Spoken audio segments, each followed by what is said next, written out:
Hello and welcome into the Who's On podcast, part of the Saber Podcast Network. All right, bear with me here because the calendar has turned to early February, and just in a little bit of time now, there's still snow on the ground, the temperatures are still freezing outside, but we're going to try to play some baseball outside in the next couple weeks as Virginia opens their season in the not too distant future. And for that, obviously, we've got to do our UVA good old season preview here on the Who's On podcast. And with me, I have the crew from last year, and we'll get into that a little bit. But Greg Madia from the Daily Progress covers the team all year round.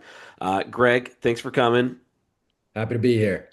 Monty Taylor, college baseball reporter at Just Baseball. We've had Monty on a couple times. Few cover the game of college baseball with as much energy and enthusiasm as Monty Taylor, who just put out, as part of a bigger team, I will say, a college baseball season preview magazine, which is just outstanding that y'all put all that effort in, Monty.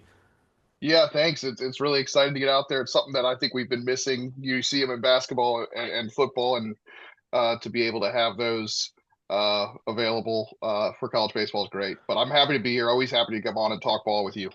If you want a crew to talk about UVA baseball specifically, this is as good as it gets right here, I'll say. And saying that, revisiting last year, this pod did not age well, and nor did any preseason predictions for last year's Virginia baseball team, Greg. No, swing and a miss. Just to put it plainly, the Virginia underachieved compared to the preseason prognostications a year ago, and it was interesting. You know, Brian O'Connor was very bullish on his team, and I think they embraced the expectations as best they could. And it just didn't work out. I mean, the offense, they had players who they were counting on underachieve, right? I mean, really the only consistent player in the lineup last year was Becker and maybe to an extent Godbout. But the rest were up and down and more down than up. The pitching, it was okay at times. I would say it was probably the better of the two, right? Especially early in the year. But it just didn't work last season, and they missed out. Had that game in the middle of the night in Charlotte to end their season Yeah. and their hopes and the Brian O'Connor era, right? The loss to Boston College. Jay Woolfolk's start did not go well against the Eagles. It was, what time, Monty? You were there with me. What time that game start? 11 p.m., 11:15. I can't quite remember the exact first I, pitch. I Yeah, can't remember exactly first pitch, but I know we were in the press conference at about 2:30 in the morning. yeah, yeah. I was Brutal. just I was just about to look that up. Like the Monty, perfect before, way to end a bad season for them. yeah, I do want to go through just a rundown of everything that has happened since we last spoke as this group on the Who's On podcast about UVA baseball. So, preseason number two team in the country last year. That was their highest ranking since the 2015 team. So, obviously, there was a lot of parallels there. Struggled through a 32 and 18 season, and that puts it kind of lightly 32 and 18. Then the game that you mentioned there, losing to Boston College in the dead of night, a game that just didn't feel like it wanted to end, and then all of a sudden it did. I'm trying to look up the exact start time, see if they have it. 10:20 p.m. Was the start time down Oh, it there. was Durham, not Charlotte, too. I Yeah, said Oh Durham. yeah, Charlotte, it's yeah. Durham. Yeah, my Yeah, we're bad. going back to Charlotte this year. So, UVA season ended in the dead of night. Not even the dead of night, the dead of morning. In down in Durham as they lost to Boston College in the ACC tournament. Missed the NCAA tournament for the first time since 2019. Obviously, it was canceled in 2020. Then we have a press conference with Brian O'Connor shortly after that, and a day, 2 days later, Brian O'Connor is off to Mississippi State as the new head coach. A couple days after that, Duke's in the Super Regional. They lose. Chris Pollard is hired less than 24 hours later to be the next UVA baseball coach. He brings in the number four ranked recruiting class and a couple of big name transfers that we're going to talk about on this podcast as well. Monty, everything considered with the last year of UVA baseball, how do you think this program is set up in that context? Yeah, real quick. I mean, I think it was 12 hours with the Pollard hiring after they lost the game because I Yeah. was on my way to Omaha, if you remember, and I had to stop because the news broke quicker than we anticipated, so we could do a quick reaction show Yeah. with you. In a Um, Starbucks, if I'm not mistaken. yeah, Starbucks, and yeah, on my way to Omaha, and I was ready for it to break. I just didn't think it would break, that quickly. They really turned it around, but in terms of the context. I think Chris Pollard, I've said this on many times. I've told Coach Pollard this, I've told his staff this. If you're looking for somebody to kind of continue the Brian O'Connor legacy at Virginia, the established the Virginia way as a program, not just, one man. Chris Pollard is the perfect guy to follow Brian O'Connor. It's an established guy who's knows exactly what he wants to do. But what they did at Duke, they were actually using UVA as a blueprint at Duke. So it's, and somebody who's really into high character guys and developing the person, as a priority over the player, it's huge. But, I think they did a really good job reloading. Obviously, when Coach Pollard was hired, they a lot of the players had already committed to Mississippi State, and but he's bringing over 7 players from Duke. They found some savvy guys in the transfer portal, brought over most of Duke's recruiting class as well. It's and then was able to nab some key returners. So, you know, I look at this season as, it's fair to have expectations. It's not a transition year, although it is, but they have a chance to compete at the highest level and possibly get back to Omaha. Not to spoil any of the stuff later in the show, but yeah, it's a really, really solid job by the coaching staff, who was heartbroken after losing to Murray State, to hit the ground running and put a roster together that's capable of competing at the highest level of the ACC. Yeah, Greg, I just don't think they could have done a better job of rebounding after losing Brian O'Connor. I don't think there was a hire out there that could have been a better fit, and I don't think they could have done much better recruiting and rebuilding this roster after everything they lost last year. Certainly, it helped that Eric Becker was familiar with Chris Pollard, right? Becker had been recruited by Duke. His father played at Duke, so he had a good feel for what Pollard and that staff was all about before he ended up choosing Virginia, coming out of Don Bosco Prep in Jersey. So for me, like that's a good place to start. And then you throw in he's bringing AJ Gracia. Now you have two potential first rounders, right? Gracia may be a top 5 pick. Becker seems like he'll be a shoe-in to going in the first round. So you have him at shortstop, Becker, and Gracia in center field. All of a sudden, where you need to be strong up the middle in baseball, that's pretty good. Yeah. That's a good place to start with your shortstop and your center fielder as projected first round picks. And then you just see what else he's done to kind of build around those two guys, and I think it's positive. Now, I will say, like, it hinges on some things, right? They need Oh yeah. Harrison Didowick to bounce back and hit like he did in 2024. I don't know if you need to hit as many home runs, but you need to be closer to that version of Harrison Didowick than what Virginia got this past season in 2025. You need the pitching to figure itself out, because I think that's a major question going into the year. So there are some questions, but there are also some fine building blocks too, that are established players, proven players, that Pollard and his staff can count on. Yeah, Greg, I think I texted this to you. The biggest difference between last year and this year, last year they went into it, there's no projection with that team. It was like all these guys have had the production, they've done it before. It should just be rinse and repeat and do it. And as much as you want to talk about production, sometimes production doesn't carry over. It's not linear. It doesn't just happen again. And that's what happened last year. This year's team is so much more about projection than last year's team, and there is a lot to wonder. Like you said, can Harrison Didwick bounce back? Can any of these pitchers kind of lock in and become those guys on the weekend? There's a lot of talk about the stuff that we'll talk about in this bullpen. Does that stuff take? And do they find the strike zone consistently? Do some of these guys lower down in the lineup that have a ton of potential? Do those guys hit? So there's just a lot more projection with this year's team than last year. That being said, it's a lot of high caliber players on this roster that give reason to be excited. at the beginning of the season. At the end of the season, we'll see where they are. But let's start off with the pitching staff. We talked to Chris Pollard a little bit ago. Potential starters: Kyle Johnson from Duke, Max Stammel from Duke, Henry Zakowski from Duke, all lefties coming up from Duke. Monty, having watched these guys a lot last year, what do you make of that kind of mix right now?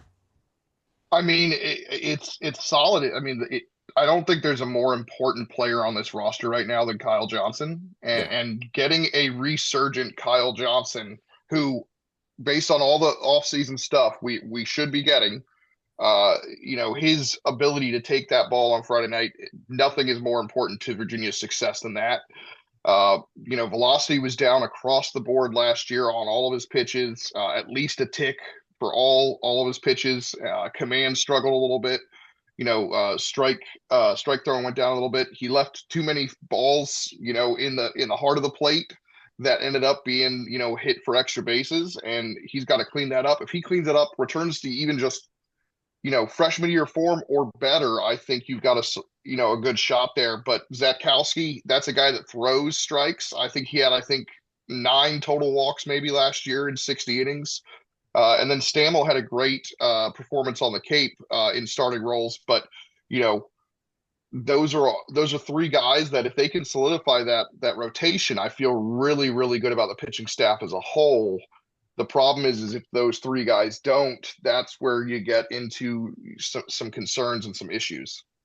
Yeah, I watched Kyle Johnson throw in the fall, and I was pretty impressed with what I saw. I think, like you said, this is a guy that his velocity has ticked back up.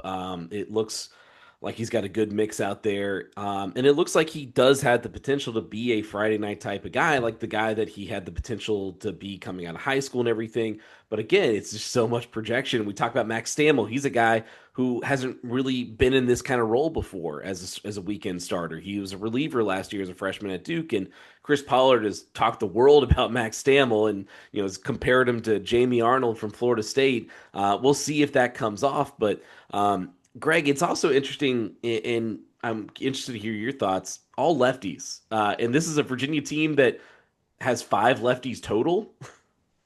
Yeah, it's a good question because you wonder at some point if they're going to need any of those guys to shift to the bullpen, and maybe that depends on how some of their young freshman pitchers figure out and find themselves in college baseball, right? Noah Yoder's got a lot of hype coming in, right? And same with John Payon, right? Right, those guys maybe, right, could be starters for them down the road. Like you don't know Yeah. how it's going to shake out when you get into March and April and the season starts churning a little bit. Because right now at this point, like you look at the bullpen and it's like the top left-handed option, and he pitched a little bit more last year, is Dean Campshore, right? And that's what Virginia's going to be counting on if they have to go to a left-hander out of the pen. Maybe I guess Tommy Roldan's there too. But to me, like that's the guy with at least some experience. But other than that, you're really shy on left-handed pitching out of the bullpen, and Chris Pollard has talked about that. Yeah. Basically, even when they were recruiting still last summer, as they were kind of shoring up their roster, he had mentioned he's like, I wish we had a little bit more left-handed pitching. Yeah. So it's interesting that the rotation is projected to be 3 out of the 5, right? 3 out of the 5 left-handers.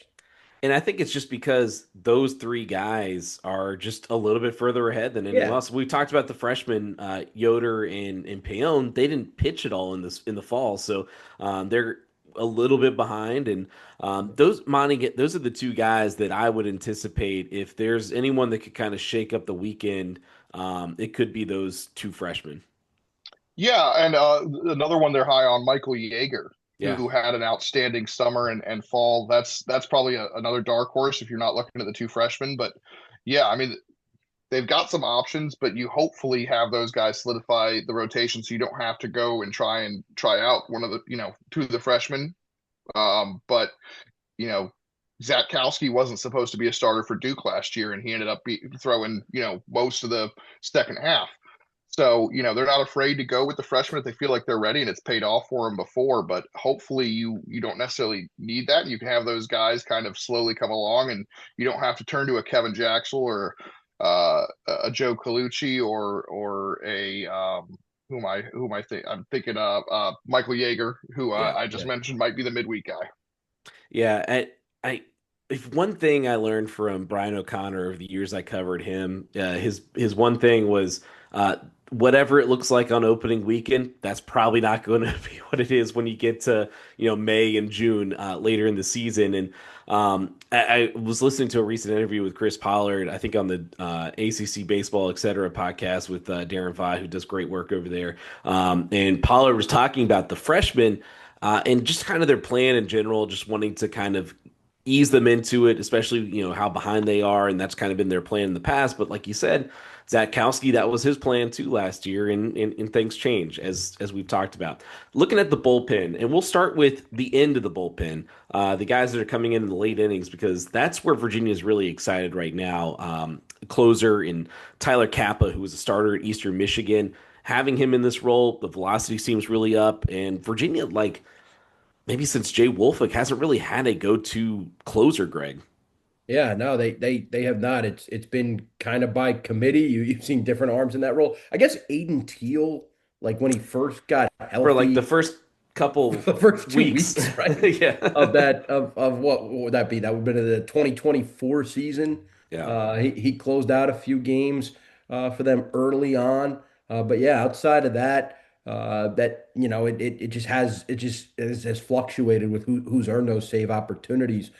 So I think that's a great starting point. Then so they have somebody lined up, and it seems like just from hearing Pollard talk a little bit about Kappa, like Virginia found something in the analytics where they feel like they can get the most out of him in that closer role with his metrics and Yeah. that pitch ability. I think another name to watch, assuming he gets healthy, is Matt Augustine, right? I mean, gosh, did Virginia miss him last year? Right? At times, like how nice would it have been for Brian O'Connor last season to hand the ball to Augustine instead of instead of guys who were kind of gone to over and over again and didn't Yeah. have the velocity or the high upside that Matt has. So I think he could be a huge pinpoint in their season as a bridge to Kappa if that's how it ends up playing out. Monty, I know there's another guy that you're really excited about that's also been talked about in that setup role, and Lucas Hartman, who like seems like the closest thing. And I know Stephen Schock was in kind of that closer role, but just personality wise, like Lucas Hartman is going to be a fun watch for UVA fans. Yeah, I mean the vibes above replacement are very high. Is that a stat? He Yeah. yeah, I use that set X vibes. No, I mean I was looking for photos of him yesterday, and I've mentioned that he kind of gives me the divorced dad vibe that like just does Sunday league, just for fun. And then I'm looking for pictures on Instagram the other day to like use as a graphic, and I see in tagged photos that during winter break he was a window cleaner. Like I was like, oh, he's got to support his family of four, in between starts. But no, this is a guy was one of the best relievers in college baseball last year, 2.70 ERA at Western Kentucky. Stephen Schock, a little bit more of a lower slot guy that was able to have a rubber arm. I mean, there's real velocity from Hartman. I mean, it is lower 90s, but it's a guy who's got a rubber arm. He's got a bulldog mentality on the mound. It's a lot of pitchability, a good mix. He gives me vibes of a Charlie Bielenson, Reed Easterly type, and I think Pollard actually mentioned that. I mean, this is a guy that's going to want to throw every single day, and Duke, the UVA staff is not afraid to use a workhorse out of the bullpen. So you're going to have Tyler Kappa for like short stints as a closer, but then Lucas Hartman's going to be your other bullpen ace who's going to work 2 to 3 innings one day and another inning the next. Like this is a Yeah. guy that can throw a lot of innings, and I believe Pollard compared him to 2023 Charlie Bielenson at Duke, who set the record for appearances. I think he had like 40 appearances or something insane for Duke in 2023 ahead of his All-American season that the next year. Yeah, Pollard wasn't shy. He was like, yeah, he's going to throw like 2, 3 times a weekend. So I hope Lucas Hartman has gotten down from cleaning the windows and is resting his arm because it's going to be a long spring Was starting that up an soon. NIL deal Yeah. That's what I was wondering. I sent it to the SID yesterday. And he's like, "That's crazy." I was like, "Hey, this was just during winter break. This isn't like over the summer. This isn't before you. This was literally like Trying a to, month and a half ago." the window cleaner, is that like we got some kind of nickname coming there. Yeah, yeah. Yeah. Um, let's talk a little bit more about the other arms in this bullpen. They returned a couple guys from last year. You've mentioned Augustine, Greg, Kevin Jaxel, Joe Colucci, you're back. Drew Kanan is back. Some guys that have had some up and downs at times, but have had some good performances as well. But it keeps going back to the lefties. And you mentioned Dean Campshire because he saw a little bit uptick in his velocity in the fall, and he's one of the only left-handed guys in the bullpen. I did also hear Pollard talk about kind of reverse engineering this. Like sometimes you're just going to have righties that have good splits against lefties, and those are your lefty specialists going forward. Yeah, I mean that's your only option, right? Yeah. If you don't have a left-handed pitcher available, that's the best you can do. So I get so that makes sense. But if and Camp Shore, right? He's been a loyal guy to Virginia, stayed put. So maybe maybe they can continue to get more out of him. And I think the staff is fair to say leans a little bit more on the analytics than the previous staff at Virginia, and maybe there's something else that they can find. Not that it's better or worse or whatever. Maybe it's just different, and they can find something to get a little bit more out of Dean in a year where it seems like they're going to need him. And I think too with like Jaxel, like he's a guy that's pitched really well at times. Yes. And he to me as a returning guy, he was one of the key guys in helping the Duke transfers acclimate. Like last summer after Pollard got hired and Jackson figured out he was going to stay, that he was the guy like helping everybody with living arrangements and that sort of thing. I remember talking to him for a story last summer about it, and I think that probably sets itself up well to help the team out and have guys behind you that are really rooting for you and pushing for you to do well. One other guy I do want to mention before we move on from the pitching is Christian Lucarelli, freshman for them. He pitched really well in the fall. I got to see him a couple times, and that's a guy that's going to come in the middle innings and do some real damage for Virginia. So I really like him and just his potential out of the bullpen. Let's look at the lineup right now. I think Chris Pollard's exact words were that they have 8 spots pretty figured out right now, and that there's one spot that they're still trying to figure out. So we can take this with the infield first. Kind of the projections that I put. I should have mentioned this off the top. I did my season preview article for thesaber.com, so you can go check that out. Starters that I have projected right now at catcher, Jake Weatherspoon. First base, Sam Harris. Second base, Joe Tiroli. Shortstop, Eric Becker. And third base, it's a grab bag because that's the one position we're trying to figure out right now. He mentioned Aiden Harris, Noah Murray, RJ Holmes, a freshman, and Jane Stroman, another freshman. I guess, Monty, what do you make of this infield right now, just kind of as it's constituted? I really like it actually. Again, I thought they did a great job. Joe Tiroli's an all ACC type hitter. I mean, I think D1 named him the sixth best second baseman in the country. So that's a guy that you just picked up in the Yeah. transfer portal from Ryder. Going to form a great tandem there with Becker.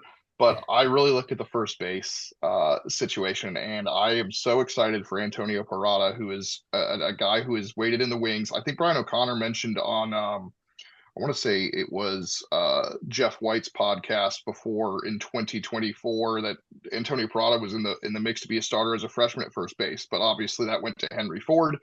I think Parada had an injury in the fall that kind of pushed him back, but now the way those two guys hit in the fall, not enough people were talking about them, and I think Sam Harris is going to play some right field when Kyle Johnson's DHing, which provides that, but there's a lot of power with those guys. I mean, Sam Harris, I don't know if you've gotten to stand next to him or see him up close, but he's an Iowa kid. I've always said that's corn-fed power.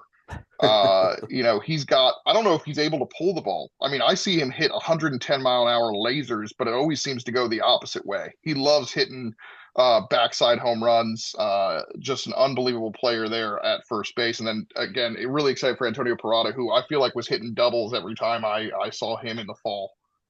Yeah, I'm really excited about Parada too. It's been like years, Greg, that they've been talking about Parada, and it's just like, can he get some playing time? Can you just get him out there on the field? And last year we thought maybe he'd get a little bit more playing time with Chris Arroyo, kind of splitting time between first base and pitching, and doing all the other stuff Arroyo was doing. And it seems like now, I mean, he's a team captain, just got voted as a team captain. Seems like now or never, it's going to be some Antonio Parada time at first base. So yeah, I think.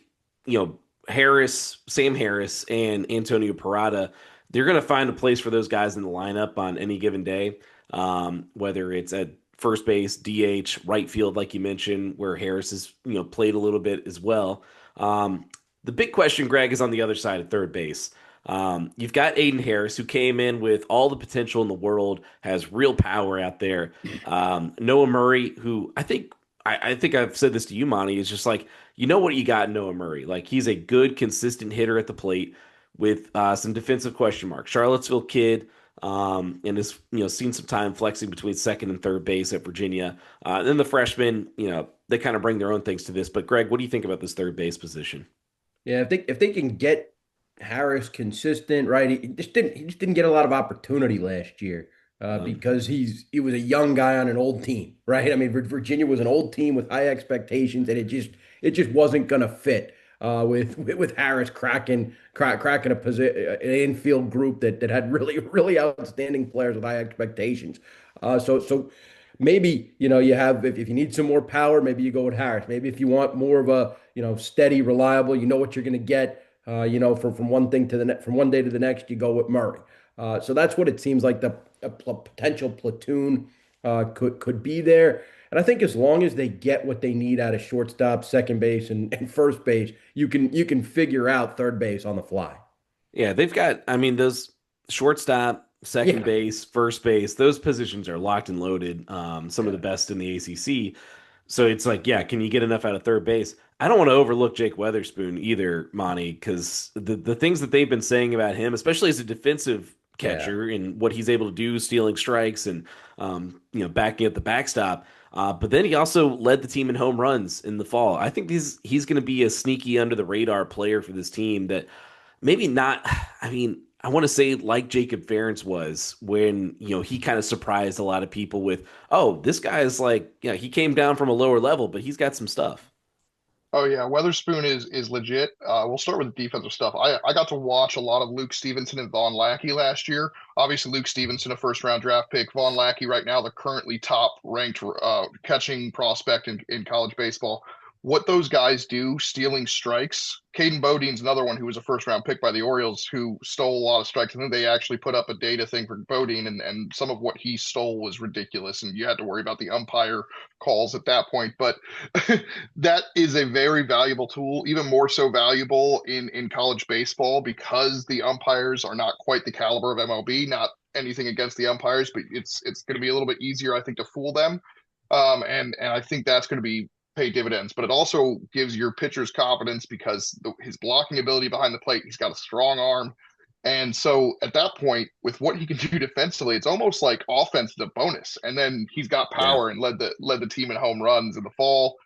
Just a guy that's going under the radar. So I'm glad you made us go back and highlight him because I was sitting there like, ooh, we need to talk about him. So I'm Yeah. glad you circled back because he's going to be a very integral part of this program on both sides of the ball. But it's going to be fun to watch him defensively. So if you're a big fan of watching those kind of things, which I am, I love watching guys just steal strikes.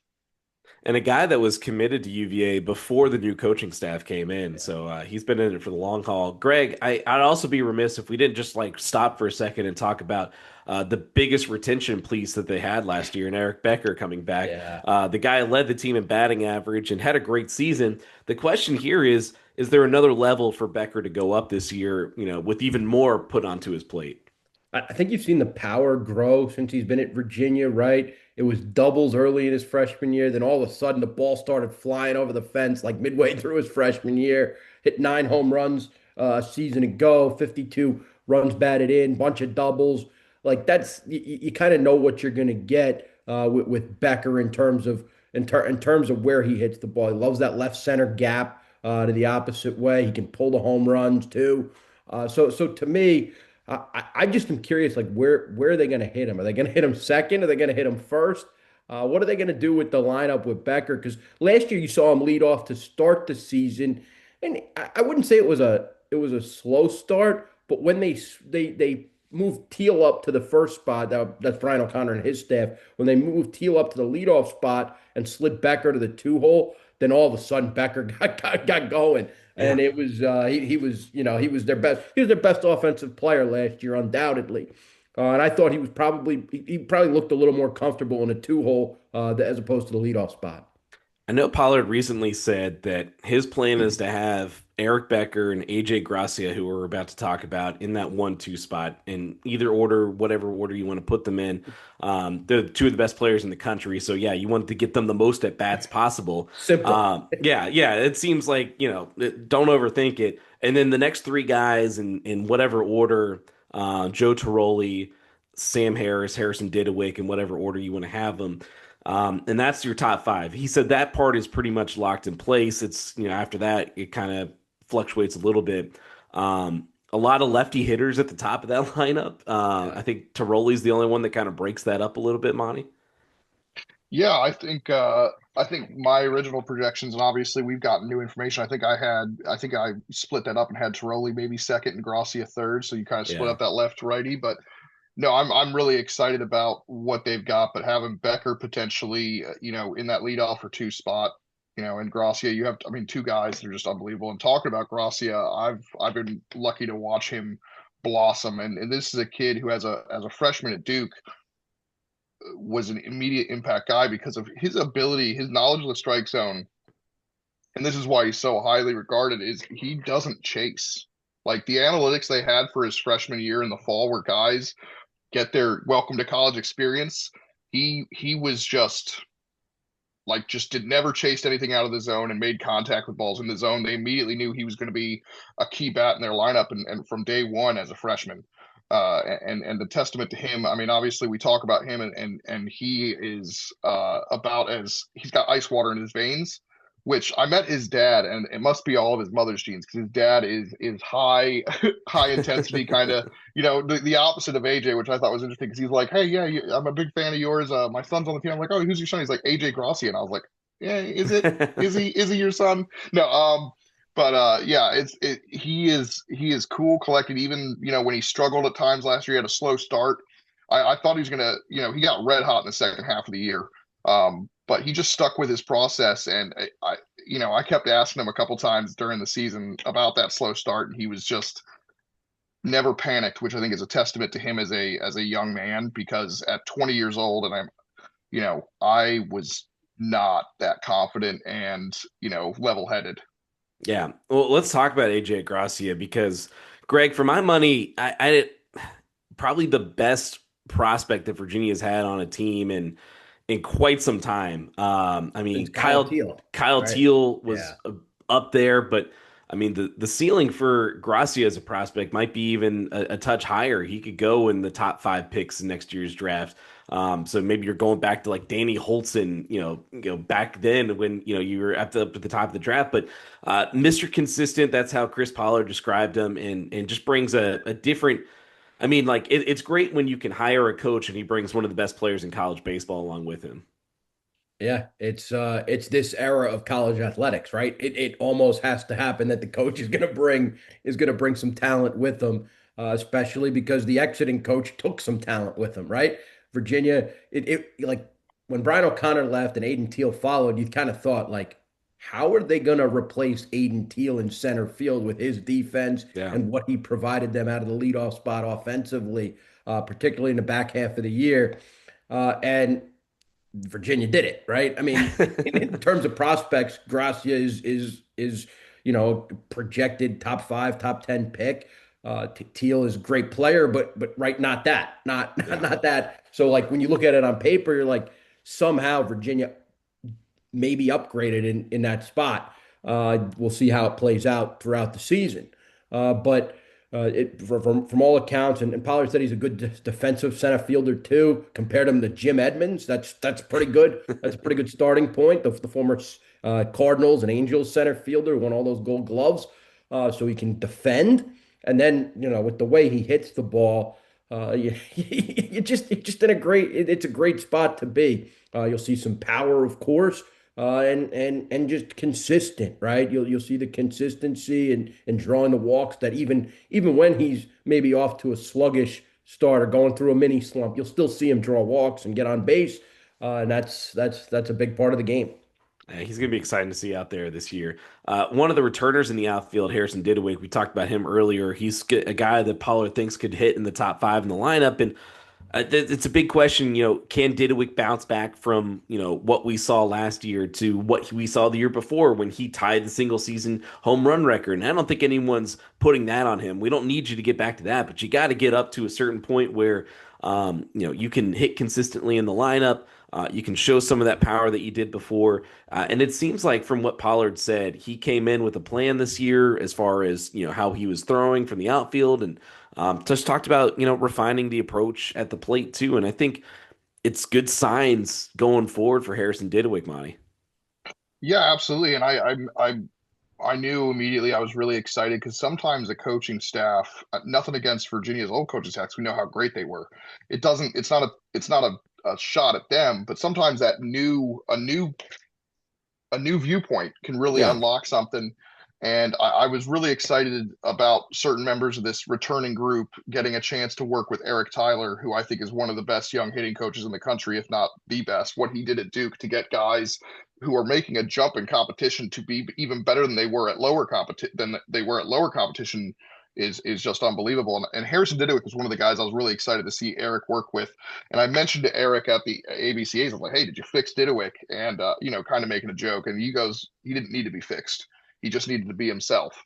And I'm really excited because it sounds like that's exactly what Didowick has done, and that's a testament to Eric Tyler kind of tailoring his coaching to the specific player and knowing and making it a collaboration between him and the player. And just really excited to see Harrison Didowick get back out there and be himself and hit home runs and just have fun as a senior, fourth year, and really be a crucial part of this lineup. Greg, we've watched a lot of Harrison Didowick baseball over the last few years, and every year it was like, is he coming back this year? He's coming back this year, and it was a little bit surprised at first that he was coming back, with the coaching change and everything. And I think for a while we didn't know if that was even on the table for him, but he's back. And what do you expect for him this year in left field?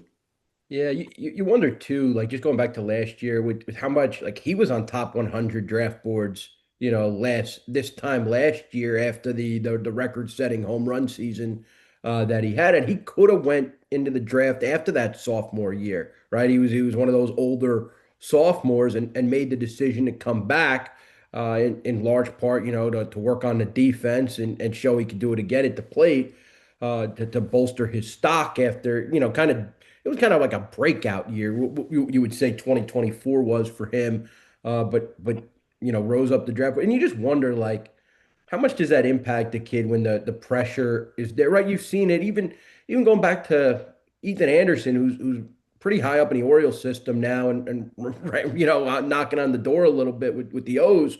Like the year he was draft eligible, there was a little bit of Yeah. regression too, and I remember talking to him and Brian about it, and sometimes it just happens. So you wonder with that kind of off the plate. Yes, he has to show if he's going to get an opportunity at the pro level that he can hit and he can throw like he did a couple of years ago. But I think with that pressure off a little bit, maybe that helps too. And then I think too is you cut down on the strikeouts a little bit, and you get back to just squaring up the baseball because he hit for a decent average, in 24 when he hit the 23 home runs. So to me, I think if he's in a good spot mentally, he'll be just fine. And if he hits 16 to 20 homers, I'm sure Virginia would sign up for that. Let's run out the outfield. We've talked about Kyle Johnson already, but we got to bring him back up again because kind of the project. The number one thing I sent both of y'all my projected lineup, and the number one question I had: what do they do in right field with Kyle Johnson as the starting pitcher, and giving maybe some rest at times, and just kind of how do you manage that situation? Ask Kyle Johnson, who else is working out there. I mentioned a couple of freshmen, Griffin Ennis, Will Mahala, two guys that are highly thought of freshmen, but. We also talked about Sam Harris, going out to right field too. So how do you manage that right field situation this year, Monty? Yeah, it's going to be interesting because they've been really careful with Kyle Johnson in the past in terms of his two-way status. And obviously, this was a big part of the press conference, the preseason press conference we were all at. Uh, he wants to play as much as he possibly can. And I think they're going to unleash him as a two-way guy and let him really do that. But obviously, the priority is the pitching. And we talked about how much their season hinges on his resurgence on the mound. But it's funny because, I think he's the best defensive center fielder on the roster, and yet because of the you don't want to mix and match with center field, he's in Yeah. right field, but you've got three center fielders out there. It's going to be interesting to see what they do. I think Sam Harris is your most likely option because you want to keep Parada and Harris's bat in the lineup with Johnson at DH. So it's going to be interesting to see how that goes out. But the two freshmen you mentioned, Mahala and Enos, are very, very, very good. I love this freshman class, and they're all really talented. It's going to be interesting to see who's able to get some playing time because they've got some guys ahead that are going to give them an option to sit, which in this day and era is kind of scary because you never know who might Yeah. want to have to leave in the transfer portal to get more playing time. But another guy that we haven't talked about that has five-tool upside is Zach Jackson. That's a guy who was a two-sport star at Duke. He didn't touch a bat until January of last season because he was playing football, and he didn't do too much in the beginning. But by the end of the year, he was one of the first guys off the bench, pitch runner, defensive guy. But talking about Kyle Johnson, I mean, what he could do if he's consistent at the plate.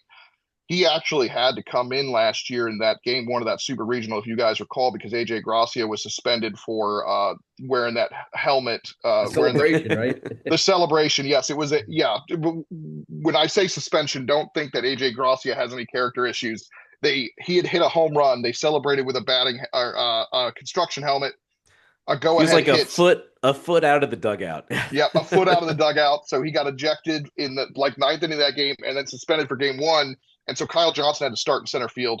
He made two big time catches that I'm not sure AJ Gracia could have made with the speed that Kyle Johnson has. And then he hit two home runs and had 5 RBIs in that game. So what he can do at the plate, especially likely hitting at the bottom of the order, he's a game changing bat down there. He's going to have some consistency issues, but if he can handle the toll that being a two-way player takes, it's going to be fun to watch him blossom as a hitter because he hasn't really gotten a whole ton of consistent playing time day in and day out at the plate as he has on the mound.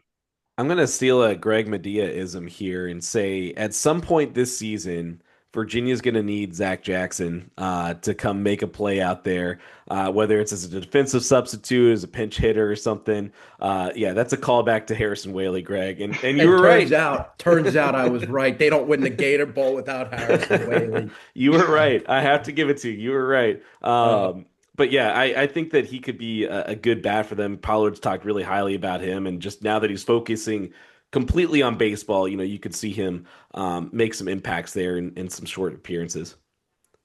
I will say with the two-way stuff with Johnson, like the managing of the workload will be fascinating. Like if he's going to start Friday night, is he okay to go out and right field on Saturday? I Yeah. don't know. Right? Is that a DH situation and then That's playing right field maybe by Sunday or by Tuesday? Like that to me is part of the question going into the year because that also impacts, what the rest of the lineup, the first base and the right field situation look like. I remember Virginia was, this time last year. I How know. much did we talk about Chris Arroyo and Brian O'Connor, kind of saying, "Oh, he's going to be a starter. He's going to be a starter." They needed his bat and they needed him in the field. And they couldn't start him basically until the end of the year when they Yeah. were kind of desperate. So it's a very tricky thing to balance. Like probably the best over the last few years. We've seen it managed in Charlottesville is when they had Devin Ortiz, right? And he was starting the midweeks and was really, really good, and then playing defense and hitting on the weekends. So to me, like that's tricky, especially since he's going to be their Friday night guy. Yeah, my favorite was way that I saw it done recently. You go down to Clemson and Bakic's first year. Caden Grice, uh, he was basically their ace, but he was pitching on Sunday. So he would play first Mm. base, and this is very different from playing right field too. Right, we're talking about Yeah, all three guys we mentioned: Arroyo, Devin Ortiz, Caden yeah. Grice. All of them played First, first base, so it's a little bit less of a taxing position. So that also plays a factor. But I really like that Clemson had him pitch Sunday, so he did his positional stuff, but his bat was a little bit more important, I think, than maybe Kyle Johnson's is to UVA. But he's going to be the Friday night guy, it sounds like, unless something goes differently in the next couple of weeks or the next week. But it's going to be interesting to see. I would like to think that they would probably, because if they have him pitch and then DH and then right field on a weekend series, he's only going to be in the field 1 out of 3 days, which means you're going to have Sam Harris or Griffin Enos or Will Mahala in there, or Zach Jackson in right field 2 out of 3 days. Yeah. In I just want to bring back to a point that you mentioned earlier, Monty, about this freshman class. I mentioned off the top that it's the number 4 ranked class in the country this year, and there's so many good players that are all kind of. It's like you got the starter, and then there's a freshman behind every single player in the lineup right now, and it hints at future potential, or it hits at a busy time in the transfer portal in the next couple of years. But, that's just the era that we're in. So I'm really interested to see who from that class can kind of punch their way into some playing time because there's really a lot of high potential guys. I do want to get into our last segment here, season predictions. This is where it all goes wrong. This is this is where we look like fools, and we never talk about it again after this. But we'll start off with the tougher ones. Where does UVA finish in the ACC? Predicted seventh in the ACC preseason coaches poll. Greg, I'll leave it to you. Where do you have him? Is 7 in the is that the right spot? Is it too low, too high? Where you got him? we talked about this a little bit when the release came out about the how the projected order of finish tabulated for the coaches poll. Uh, I thought the teams like 3 to 8, like you could probably jumble them any which way. I'll say fifth. I'll say they'll finish fifth in the league. I just don't know about the pitching, and Yeah, there's still some questions with what the offense is going to do beyond Gracia, Becker, Tiroli, right? There are yeah. a few more questions than Virginia's had the last few years. So I think anything higher than fifth would not be appropriate. Monty, what you got? Yeah, this is where it's really tough, right? Because like Greg's being smart here and making sure he's tempering his Yeah, optimism, because it's really easy when we talk about the projections to get excited about these guys. yeah, And I believe in this pitching staff. I had to go back to double check. I went to the Diamond report to see what I had put, because I have my rankings of the 16 ACC teams. I have them at sixth. I thought I might have had them at fifth, but I have them at sixth. Um, and they're going to be in that range. That's going to be good enough to be a bubble team, I think, hosting a regional possibly. yeah. But obviously, I think there's 9 teams in the conference. I actually think there's 10 teams in the conference that could win the regular season. I think we talked about Georgia Tech last year, who won the regular season. I think they were picked ninth or 10th. Yeah. Yeah. So when we talk about a team that's being picked seventh or sixth or fifth, as Greg, made his prediction, it's the upsides there, and the concerns that Greg brought up are legit. And so fifth is actually a really, really optimistic prediction with the concerns that we brought up. And I'm with you. I'm in that fifth to in the seventh range. I'm also at fifth. I flirted with fourth, but I feel a little bit safer down at fifth, so I'm going to stick with there. I think the ceiling is maybe third. Maybe they could get up there, but I think fifth is a safe spot just with the questions they have at the pitching staff. But I think fifth is good enough as we go into this next conversation about number one. Does UVA make the NCAA tournament? Are we all predicting that they get back into the postseason, or what do we think? Yeah, Yes. I think they'll get there. Yeah. All right. So then the next question is, are they hosting a regional in that first weekend? Monty, we'll start with you. Oh, that's tough. I haven't really thought about that because I do have them in. I know that I'm jumping ahead of things. I do have them in my Omaha 8, but I didn't necessarily think about whether I have them as, how they get there. They could be a 2 seed. Obviously, they won a national championship as a 3 seed, barely getting into the tournament. I'm going to go with them hosting a regional. I think, the dish also provides a boost when they're on the bubble, because that you're going to get that atmosphere there. It's a Yeah. you get the name recognition as well. So if they're on the bubble, I think they've got a legit shot at getting a shot over some other teams that maybe don't have the same type of facilities or name recognition. So just, we'll say yes. My feeling is they'll be around like the 14, 15, 16 area, and just Absolutely. kind of slide into that back end there. I'm going to go with yes. Also, just optimistically thinking it's my birthday week usually every year, and I'd rather not travel. So if we could stay a little bit closer home, that's always great. Greg, where are you going on this one? I'm gonna say no. I'm gonna say they get shipped. They get shipped somewhere. We'll see. We'll see where. Maybe Starkville, Mississippi. Would the Stop. NCAA dare do that? No, I'm just kidding. I mean, maybe if you want a I hope not. storyline. I hope not, because I'm rooting for Coach O'Connor, and I don't want those two to meet short of Omaha. So, but the storylines, I mean, the content that you'd be able to create and the Oh stories, I my. mean, Greg, your readership would go through the roof there. Indeed, the daily progress. The readers do That enjoy those match types of storylines. Yes, that matchup is fully endorsed by the Daily Progress. Monty, whatever keeps whatever keeps our doors open. yeah, you've already teased it, Monty. Omaha. That's the name that gets brought up a lot around the UVA facilities. Um, it's a big prediction, but why do you think they could get there? I fully believe in the Kyle Johnson resurgence. I don't think enough people are talking about Henry Zatkowski. And then when you have that, we mentioned the concerns of the pitching staff. If, and I believe that the weekend rotation can be solidified by that group. That three-headed monster at the back end of Augustine, Kappa, and Hartman, and then you have Jaxel and Kanan and the freshmen and everyone else kind of in lower leverage situations. I mean, I just really believe in what the pitching staff could do. So I'm really optimistic on the pitching staff. That's why I'm kind of bullish on the prediction. Yes, a lot of people, the first year head coaches typically don't make it. It's funny they keep bringing that up when Kevin Schnall at Coastal Carolina just took them to a national championship appearance in their first year. But I believe in Pollard and this staff getting over the hump at Virginia. It's going to be a lot of fun to see. But yeah, I think they're set up to do it. It's just it's the pitching staff has to do what I think they're going to do. And the nice thing about getting hot in the postseason is they don't necessarily have to do that right away. They just have to get in and then maybe be able to get hot at the end. Man, Monty, I really want to be there with you.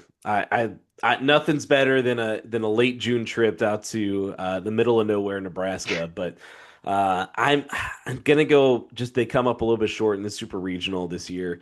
I don't want to get snake bitten again. I'm gonna be honest. That plays a big part of it. I think that I'm just gonna be a little cautiously optimistic and say super regional this year, Greg. I just don't see it with the pitching. I you know, if it was all they had to do was get through a super, then I could see it. But I have a hard time seeing the pitching staff get out of a regional as it's Yeah. currently Yeah. constituted. Just being honest.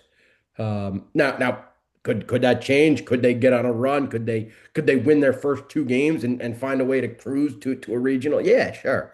But I have a hard time. No, when things get tough in a regional, it can get tough really quickly if you don't have the pitching.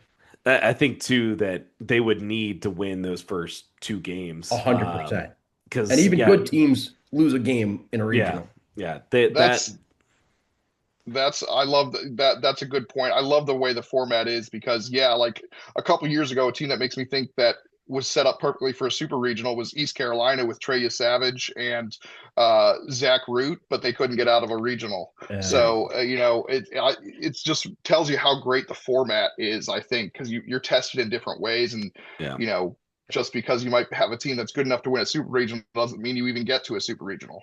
It's one of my favorite postseasons for a reason. It tests you in so many different ways. All right, I want to roll really quickly through these because we've gone a long time already. Team leader in batting average. I'm going Eric Becker. Just keep it consistent. Greg, who do you have? Becker. Just to be different, I'll go Gracia, but it's probably gonna be Becker. Yeah, you can't go wrong with either one of those two guys. Team leader in home runs. I'm not going to have us predict how many guys will hit 20 home runs this year. We're going to stay away from that. Who leads the team in home runs, Monty? I'll go Sam Harris. Sam Harris is where I was leaning as well. I'm going a bounce back year for Harrison Didowick. I'd love to see it. I think he's going to do well. He you know he I feel like he's a heart and soul guy, team like that kind of guy on the team, gives it his all no matter what. And I think he bounces back and finds a way to find the power again. It'd be a great story. And he was definitely one I thought about for this too. Team leader in RBI, I'm going to go with Gracia because I think he'll hit behind Becker, and then maybe that'll give him a few more opportunities. Gracia.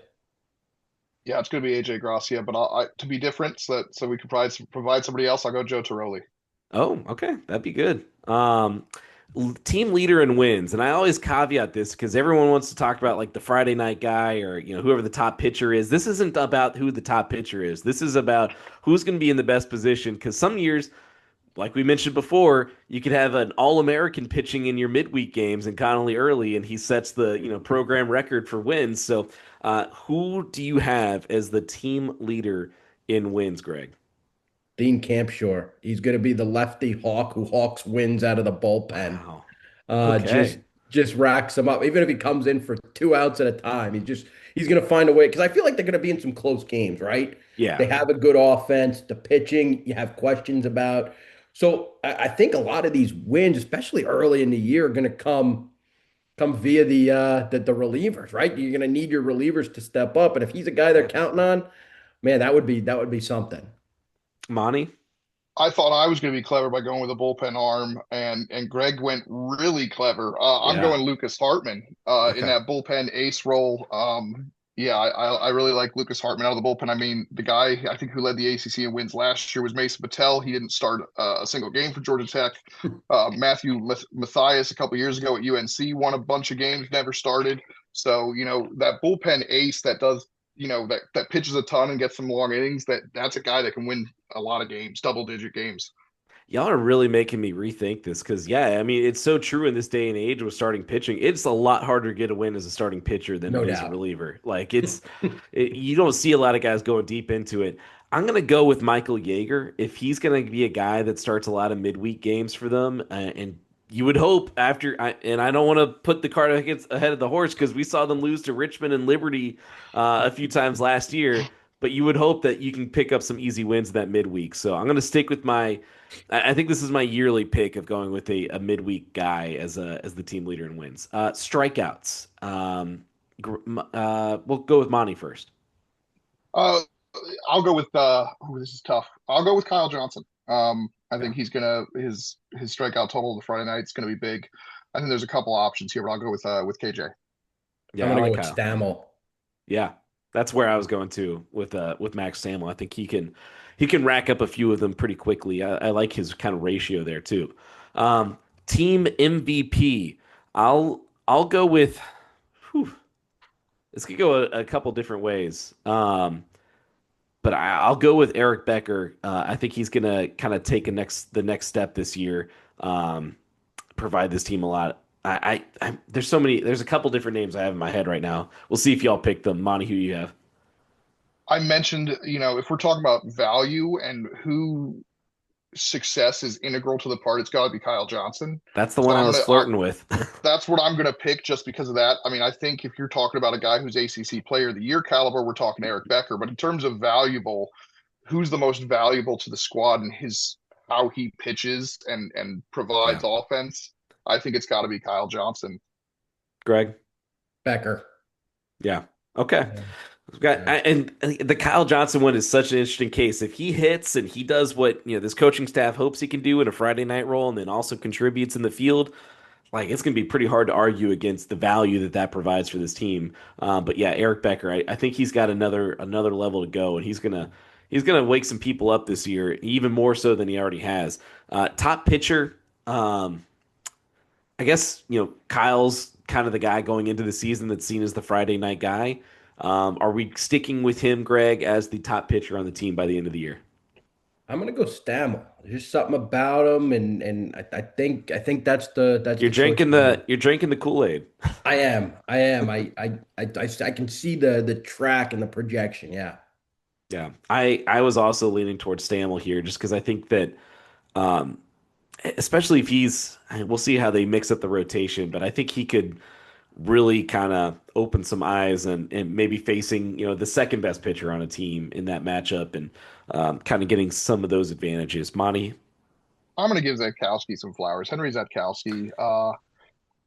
This is a guy who I think could have first round upside if he has the breakout year that, making that freshman to sophomore year jump. And I'm so glad he's at Virginia and he's got the number 9 because it drove me nuts because he was a lefty that wore number 12 at Duke right after Jonathan Santucci was there. And I had to it took a long time for me to adjust that was not still Jonathan Santucci out there, even though they're very different profiles. yeah, Both left-handed guys wearing the same number at the same school. I'm excited about him, but I think he deserves a little bit of flowers here.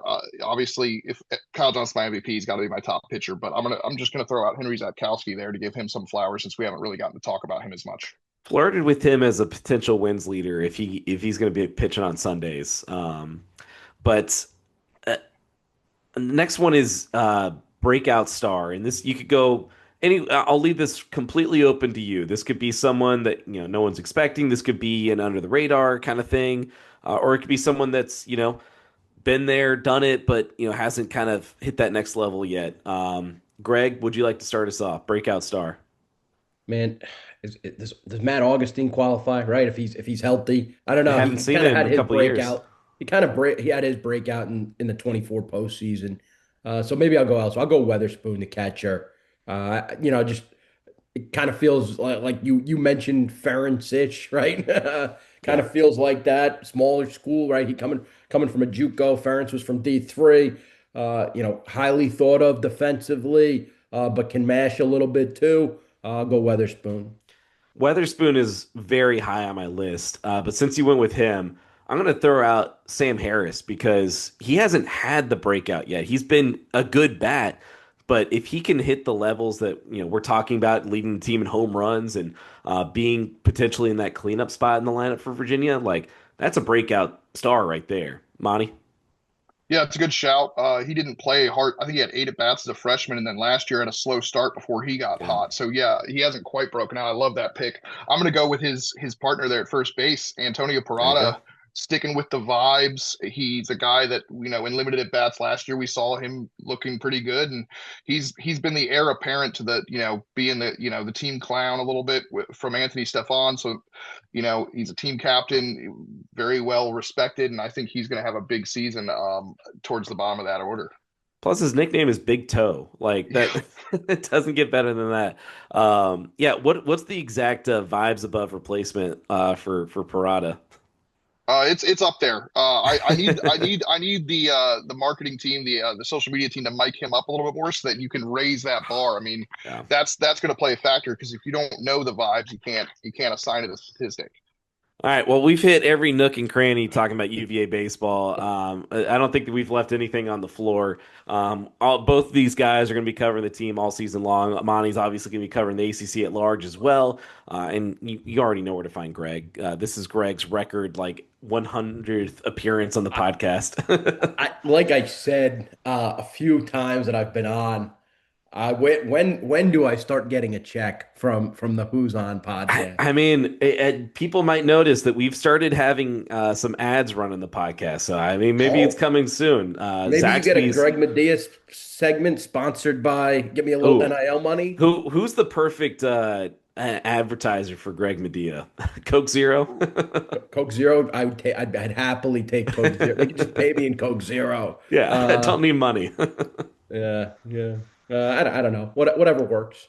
Not a big Maybe maybe a local Foods of All Nations as our official Yeah, provider of pregame meals before baseball, since we don't get food going to that's perfect. that. That'd be perfect. Yeah. All right. Well, it's going to be a great year. Win or lose, it's always a great year hanging out with you guys in the press box. But that's going to do it for the Who's On podcast. Hit the bell icon, subscribe on the Who's On podcast YouTube channel, follow, subscribe, and leave some 5-star reviews on Apple and Spotify. We'll be back later in the week. Yes, we'll talk about basketball. That's still going on. I'm having forgotten about it, but we had to take a second ahead of the season opener against Wagner coming up just on Friday, boys. Here we go.